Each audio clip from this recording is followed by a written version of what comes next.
یہ ہمارا lesson number 11 ہے، ورکنگ وتھ ٹیکسٹ۔ اگرچہ اب تک جو ہم نے ٹولز دیکھے ہیں، جو آپشنز کور کیے ہیں کورل ڈرا X4 اور کورل ڈرا 9 کے انٹرفیس کے اوپر، اس میں سے بہت ساری آپشنز جو ہیں وہ ٹیکسٹ کے اوپر بھی اپلائی ہوتی ہیں، لیکن ہمارا لیسن نمبر 11 صرف ٹیکسٹ کے متعلق ہے۔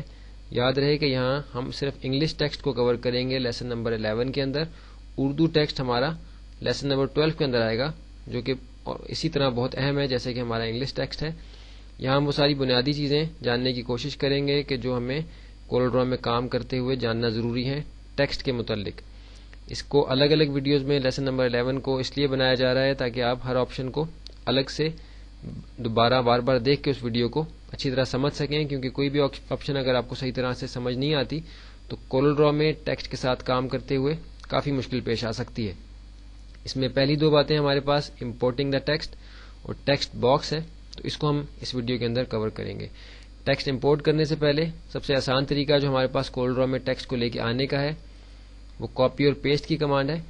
ہم یہاں ایک دوسرے ڈاکومنٹ پہ آئے ہیں جو واٹ از را ہنی، یعنی را ہنی سے متعلق ایک ڈاکومنٹ ہے، پاکیزہ را ہنی کا یہ ڈاکومنٹ ہے، اور اس میں ان کا کانٹیکٹ نمبر بھی دیا گیا ہے۔ آپ دیکھ رہے ہیں کہ اس ڈاکومنٹ کے اندر ہمارے پاس مختلف فونٹس ہیں، جیسے کامک سین کی ہیڈنگ ہے، پھر ایریل میں اورنج کلر ہے، پھر ایریل میں گرین کلر ہے، پھر نارمل ایریل میں بلیک کلر ہے، اس میں کچھ جگہوں پہ بولڈ کیا گیا ہے ٹیکسٹ کو اور کچھ جگہوں پہ اس کو انڈر لائن کیا گیا ہے۔ ہم یہ دیکھیں گے کہ اس ٹیکسٹ کو جب ہم کاپی کر کے کورل ڈرا میں لے کے جاتے ہیں تو یہ کس طریقے سے وہاں پیسٹ ہوتا ہے، کس طریقے سے وہاں پہنچتا ہے۔ کاپی کرنے کے لیے اس کو پہلے میں نے سلیکٹ کر لیا ٹیکسٹ کو سارے، رائٹ کلک، کاپی یا کنٹرول C جو کاپی کی شارٹ کٹ ہے، اس کے ذریعے سے میں نے اس ٹیکسٹ کو کاپی کر لیا ہے، اور اب میں کورل ڈرا 9 کے اندر واپس آ گیا ہوں۔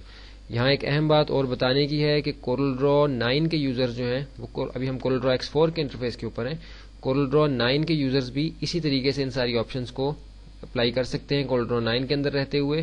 کورل ڈرا X4 کے انٹرفیس کے اوپر ہم یہ ایکسرسائز کریں گے، لیکن کورل ڈرا 9 کے یوزرز بھی اسی طریقے سے اس ایکسرسائز کو کر سکتے ہیں، اسی طریقے سے اپنے ٹیکسٹ کو کورل ڈرا میں امپورٹ کر سکتے ہیں۔ ابھی ایک طریقہ یہ ہے کہ میں ٹیکسٹ کے ٹول کو کسی بھی جگہ کلک کروں، جہاں بھی یہ کرسر بلنک ہونا شروع ہو، جہاں میں نے کلک کیا ہے وہاں میں کنٹرول V یا ایڈٹ میں جا کے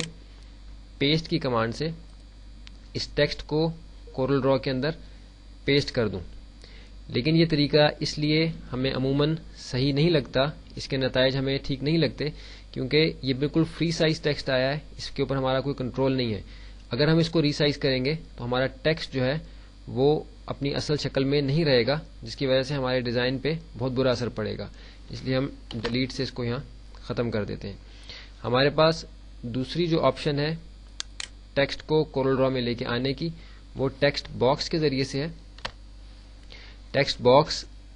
کے ذریعے سے ہمیں یہ فائدہ ہوتا ہے کہ ہم اس کی ہائٹ اور وڈث جو ہے اس ایریا کی جہاں ہم نے ٹیکسٹ کو امپورٹ کرنا ہوتا ہے ہم پہلے سے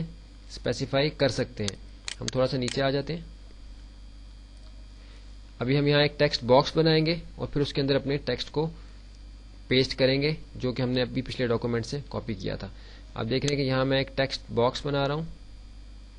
ہم اس پیج سے نیچے آ رہے ہیں، اس سے کوئی فرق نہیں پڑے گا، کیونکہ ہم صرف یہاں ایکسرسائز کرنا، اس بات کو، اس کانسیپٹ کو سمجھنا ہمارا مقصد ہے۔ آپ دیکھ رہے ہیں کہ ایک ٹیکسٹ باکس بن گیا ہے اور اس کے اندر یہ کرسر بلنک کر رہا ہے۔ اب اگر میں کنٹرول V جو پیسٹ کی کمانڈ ہے یا ایڈٹ میں جا کے پیسٹ کی کمانڈ کو اپلائی کروں گا تو آپ دیکھیں گے کہ ہمارا ٹیکسٹ جو ہم نے ایک پچھلے ڈاکومنٹ سے کاپی کیا تھا وہ سارا ہمارا اس ٹیکسٹ باکس کے اندر امپورٹ ہو گیا ہے۔ ابھی میں اپنے موو ٹول کو سلیکٹ کر لیتا ہوں، اس کے ذریعے سے آپ دیکھیں کہ ہمارا ٹیکسٹ باکس سلیکٹ ہو گیا ہے، اور یہاں کچھ چیزیں سمجھنے کی ہیں کہ آپ دیکھیں کہ ہم نے جو ٹیکسٹ وہاں سے کاپی کیا تھا وہ زیادہ تھا، اور یہاں جو ٹیکسٹ آیا ہے وہ مکمل طور پہ نہیں ہے۔ اس کی نشانی یہ ہے کہ آپ دیکھ رہے ہیں کہ یہاں ہمارے پاس ایک چھوٹا سا کنٹرول ہینڈلز کے سینٹر میں ایک ایرو کا سائن ہے جو نیچے کی طرف پوائنٹ کر رہا ہے۔ اس کا مطلب ہے کہ اس ٹیکسٹ باکس کے اندر کچھ مزید ٹیکسٹ ہے۔ اگر ہم اس کو ڈریگ کر کے نیچے لے کے جائیں گے، باکس کا سائز سے بڑا ہوگا تو ہمارا مزید ٹیکسٹ بھی اس باکس کے اندر آ جائے گا۔ اب دیکھ رہے ہیں کہ آپ یہاں ہمارے پاس ایرو کا سائن غائب ہو گیا، اس کا مطلب ہے کہ مکمل ٹیکسٹ جو ہے ہمارا ٹیکسٹ باکس کے اندر آ گیا ہے۔ جب تک ہمارا ٹیکسٹ مکمل اس ٹیکسٹ باکس کے اندر آ نہیں جاتا اس وقت تک وہ ایرو یہاں اپیئر رہتا ہے۔ ابھی بالفرض ہم نے اگر کسی جگہ ٹیکسٹ باکس کے اندر ٹیکسٹ امپورٹ کیا اور وہاں جو ہماری ہائٹ اور وڈتھ ہے ہمیں اس سے زیادہ وہاں ہائٹ انکریز نہیں کرنی، اپنے باکس کی تو ہم ایک نئے باکس کے اندر اپنے ٹیکسٹ کو لے کے جاتے ہیں.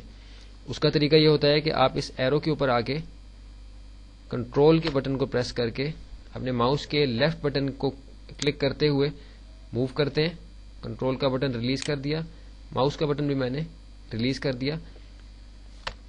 سوری کیونکہ میں ڈریگ پہلے میں نے کر لیا تھا اس لیے ٹیکسٹ باکس کا سائز چھوٹا ہو گیا تھا. ہم کنٹرول ماؤس کا بٹن لیفٹ کلک کر کے موو کریں گے اور اب ہمیں یہاں ایک چھوٹا سا سائن اویلیبل ہوگا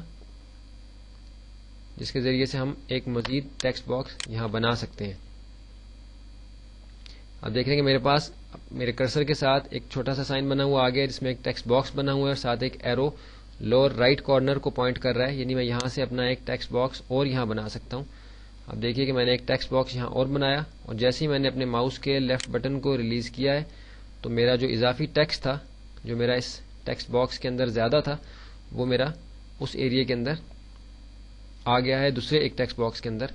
آ گیا ہے. تو ہم نے اپنی اس مووی کے اندر یہ دیکھا ہے کہ ہم نے ٹیکسٹ کو کس طریقے سے ایک دوسرے ڈاکومنٹ سے کاپی کیا ہے اور پھر اس کو کنٹرول وی کے ذریعے سے کورل ڈرا کے اندر لے کے آئے ہیں اور کورل ڈرا کے اندر ہم نے دو الگ الگ ٹیکسٹ باکسز کے اندر ہم نے اس ٹیکسٹ کو جو ہے اپنے پیسٹ کیا ہے. اس طرح کہ ہمارا ایک باکس کمپلیٹ نہیں ہوا تھا اور ٹیکسٹ زیادہ تھا تو ہم نے ایک نیا ٹیکسٹ باکس بنایا ہے. کنٹرول ماؤس کے لیفٹ بٹن کے ساتھ اس ایرو کے سائن کو جو ٹیکسٹ باکس کے بیچ میں آ رہا تھا اس کو ہم ڈریگ کر کے لے کے گئے اور ہم نے ایک دوسرا ٹیکسٹ باکس یہاں بنایا ہے. اس کے بعد ہم ٹیکسٹ ان شیپس دیکھتے ہیں اگلی مووی کے اندر کہ ٹیکسٹ کو اگر کسی شیپ کے اندر ٹیکسٹ باکس کی بجائے اگر ہم نے کسی شیپ کے اندر